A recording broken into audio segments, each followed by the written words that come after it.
Hello guys, nandito pa rin tayo sa ating Genesis, ang ating off-grid solar setup. So sa video ito, i-share ko yung ginawa ko dito sa aking inverter.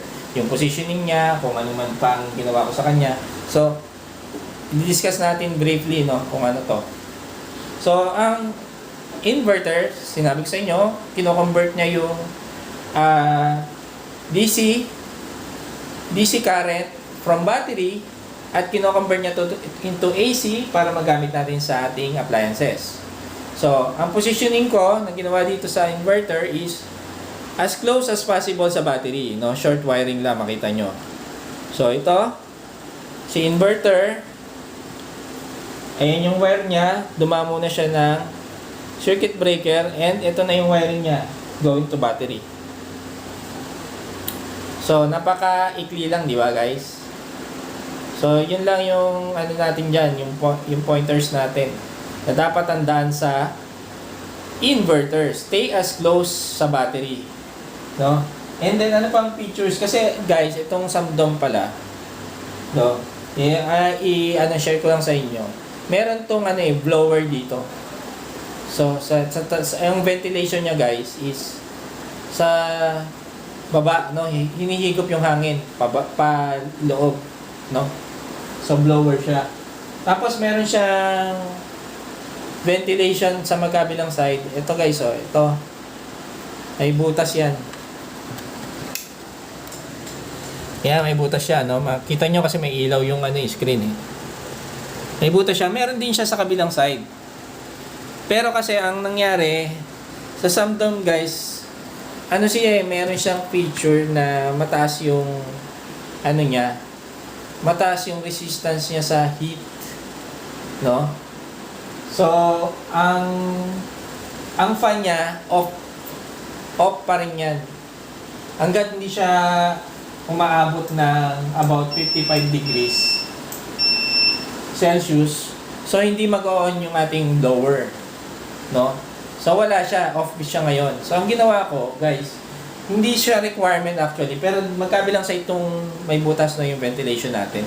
Hindi siya requirement, pero sa akin kasi, para lang, ang tawag dito?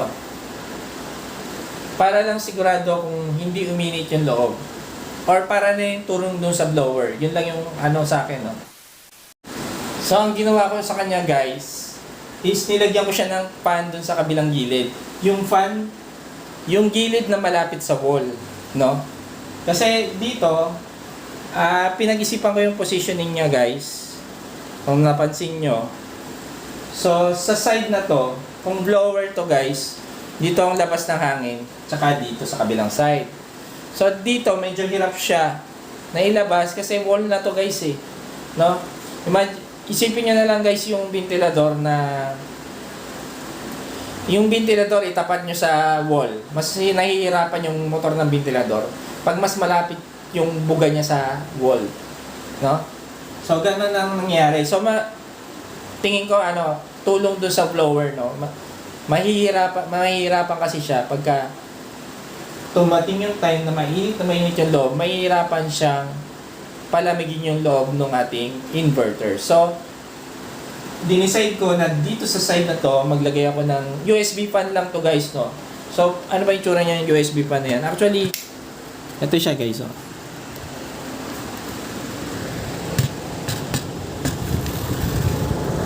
Hindi ba nakita? Hindi makita Ito siya guys, USB fan lang yan. So, anong katulad niyan? Meron yan sa, sa snuddy. Ito guys, nilagyan ko rin yung snuddy. So, ganyan lang siya, USB fan. So, ang function niya lang sa akin is, tulong lang siya sa blower. Actually, hindi siya requirement talaga guys. Kahit hindi nyo nagawin yung sinasabi ko. Shinare ko lang. Baka magtaka kayo bakit meron akong ganito. And balik tayo sa inverter guys. Yung positioning niya guys. So, actually, sa kitted nito nung aking setup na 24-inch na space. So, wala na talaga akong gagalawan nito kundi dito na lang, Yung proper na lang kung gaano siya kalayo sa wall, And yung space dito kasi dito possible may dumaan na wiring in the future, di ba? So, nag-alat tayo ng space in between pa rin nung circuit breaker box tsaka nung ating sump dome inverter. Okay?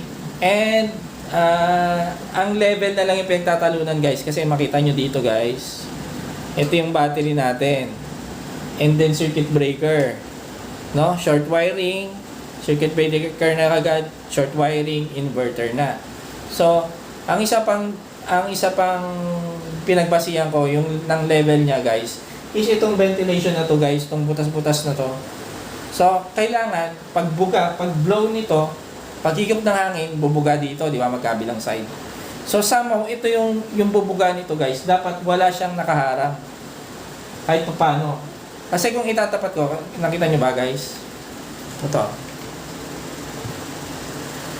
No? Yung butas-butas na yan, hanggat maaari, kung magpo-position kayo guys, itapat nyo to nang walang nakaharang pag lumabas yung hangin dyan, no? Para continuous lang yung pagpapalamig ng loob, no? Kasi pag may blockage dyan, mahirapan din yung blower nyo, no? Mahirapan yung blower nyo na ilabas lahat ng mainit na hangin ng inverter, no? So ang ginawa ko guys, eto, didiretso dito, no?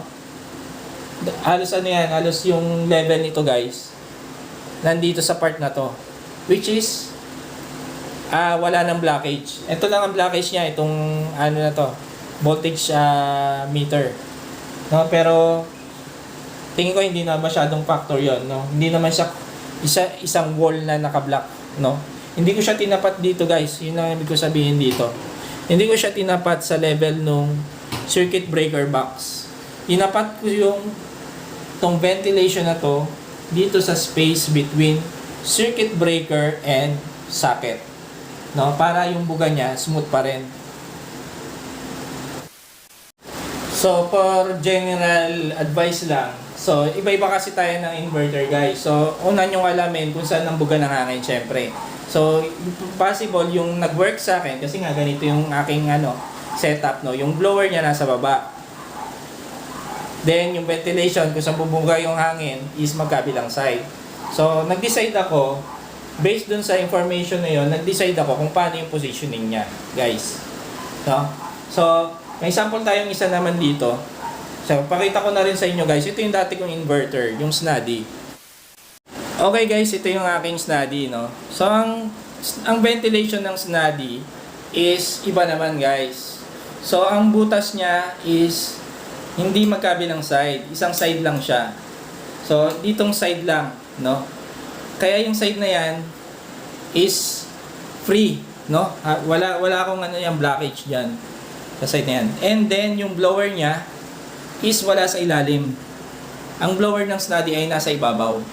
So, as much as possible kung ganito yung setup mo, dapat wala kang dito, wala kang blockage dito. Kasi wala rin siyang higupin na hangin pag meron kang harang dito, no? Mahihirapan yung blower mo.